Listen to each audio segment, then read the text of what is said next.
2007 ശേഷം ഇതാദ്യമായി BSNL ഒരു ക്വാർട്ടറിൽ ലാഭം നേടിയിരിക്കുകയാണെന്നാണ് പറയുന്നത്. 2007 ശേഷം എന്ന് പറയുമ്പോൾ ശരിക്കും 20 വർഷത്തേക്ക് അടുപ്പിക്കുകയാണെന്ന് പറയാം.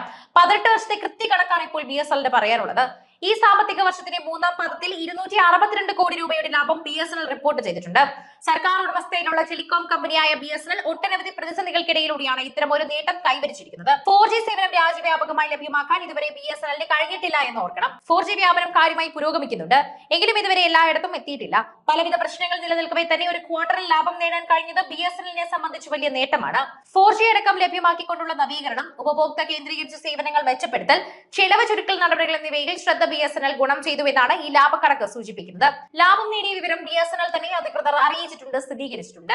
ഈ പാദത്തിലെ ഞങ്ങളുടെ സാമ്പത്തിക പ്രകടനത്തിൽ ഞങ്ങൾ സന്തുഷ്ടരാണെന്നും നവീകരണം, ഉപഭോക്തൃ സംതൃപ്തി, ആക്രമണാത്മക നെറ്റ്വർക്ക് ഒക്കെ തന്നെയും വിപുലീകരിക്കണം എന്നിവയിൽ ഞങ്ങൾ ശ്രദ്ധ കേന്ദ്രീകരിക്കുന്നുവെന്നും പറയുന്നു.